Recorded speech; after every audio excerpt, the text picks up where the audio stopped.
So, dito ko sasabihin yung mga hindi ko nasabi kanina.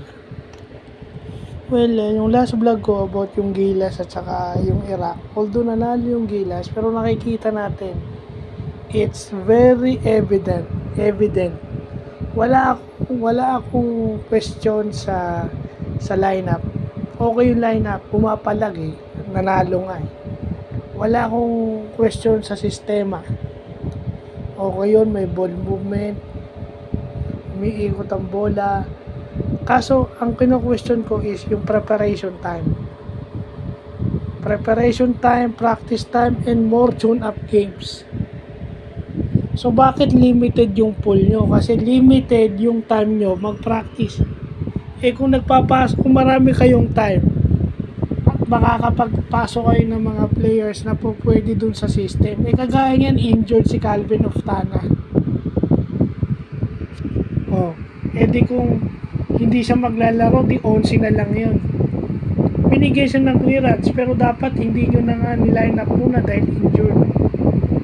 Si Junmar din injured, pero buti hindi na re-injured yung Junmar. Pero delikado yung players natin yan. Alam natin na pag nagserbisyo ka sa national team, voluntary. Wala kang dyan, except yung mother team mo yung sumasagot pa rin sa'yo, di ba? Talagang serbisyo sa bayan. Wala akong sa players, wala akong question sa system, offensively, defensively, but yung sa akin yung practice time, yung preparation time. And then kung may ma-injured na players, maawa naman kayo sa mga players natin. Paglalaruin mo sa PBA Finals ng walang pahinga dahil gusto nyong manalo, and then after nun may Gilas pa. Masyado na yung politika sa basketball natin. Halos walang pahinga yung players natin. Si Junmar, si CJ, pati si Calvin. Si Calvin na injured. Kung kailan playoffs, kung kailan kailangan siya, baka hindi pa siya makalaro. At if ever kung pipilitin niya maglaro, baka hindi siya maging effective. Kailangan siya sa offense Kailangan yung offense niya kahit paano, di ba? Kasi si Junmar nga kailangan. Kasi yun dapat nagpapasok kayo ng marami sa pool para if ever doubtful yung player na yun sa initial, may ipapasok ka na kabisado yung sistema.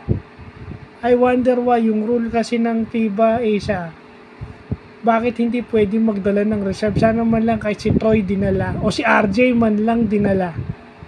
Shooting wise, kailangan si RJ ganun din naman si Troy, may shooting din naman yun.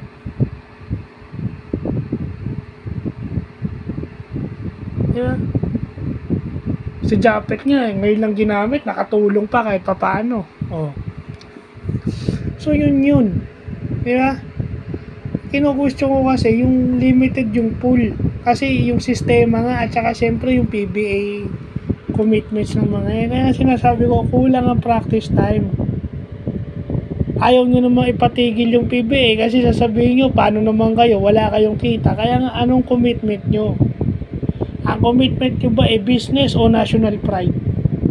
So, wag kayong magsasalita sa SBP na, wag kayong magko-commit sa SBP na national pride kayo, samantalang konti ang time yung mag-practice. Diba? Dapat pag FIBA tournament, pinaghahandaan nyo talaga yan ng todo. Kasi para sa mga Pilipino yan.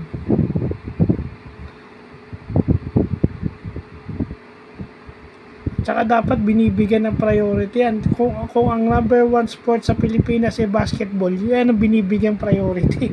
Mas maganda pa nga yung volleyball natin yung alas, yung mga babae.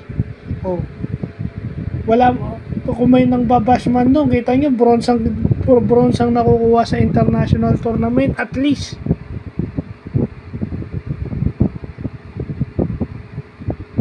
So, sana tigilan na yung politics na yan.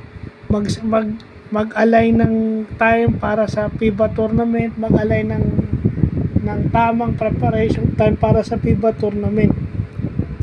Kasi kulang yung practice time Kulang, kahit nyo Si Junmar nahihirapan kapag matatangkad na, kasing lalaki niya na o mas matangkad sa kanya na kalaban niya. So dapat mo pag-aralan paano siya makaka-score kahit na ang lalaki, kasing lalaki niya na yung mga kalaban niya. Iba ang PBA sa international. At tingnan nyo, yung ating si Justin Noypi, kita nyo, nadedepensahan.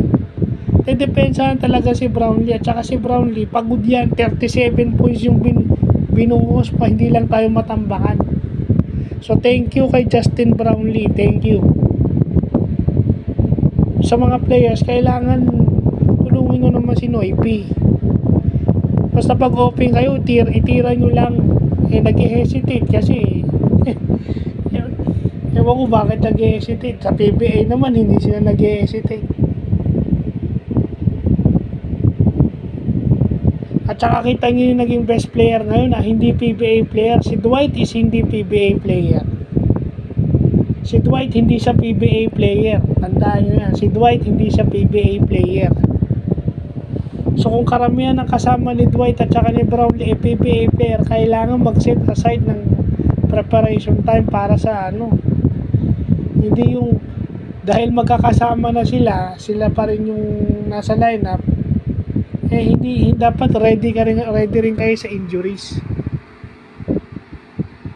Diba, halimbawa na-injured si ganito, hindi ka muna, ito muna, siya muna. Sige, mag-recover ka muna sa injuries mo para makakapaglaro pa siya sa national team at the same time, makakapaglaro pa rin siya sa PBA. Hindi, ang problema, grabe na yung minutes ni Oftana sa TNT. Tapos, medyo mahaba rin ang minuto niya dito sa Gilas. So, paano gagawin mo? Kahit sabi mong off the bench siya sa Gilas, still, mahaba-haba pa rin yung minuto niya dahil alam nga ng mga coaches yung maitutulong niya at madadala niya sa team. Alam yun. Kaya, usually, dapat nga, pag may FIBA tournament, kung naka-line up pa sa Gilas, pinupull out ka eh. Pinupull out ka sa mother team mo, hindi ka maglalaro. Hindi maglalaro si Junmar sa San Miguel, si CJ hindi maglalaro sa San Miguel. Tapos si Calvin hindi maglalaro sa TNT. Bakit? Para match.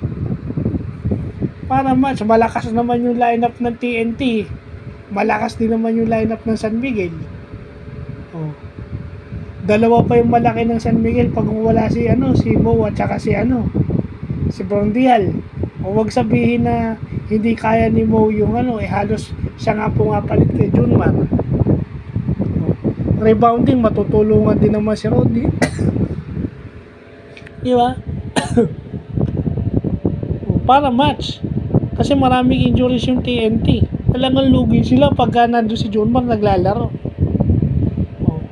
Wala akong question sa strategy sa offense, wala akong question sa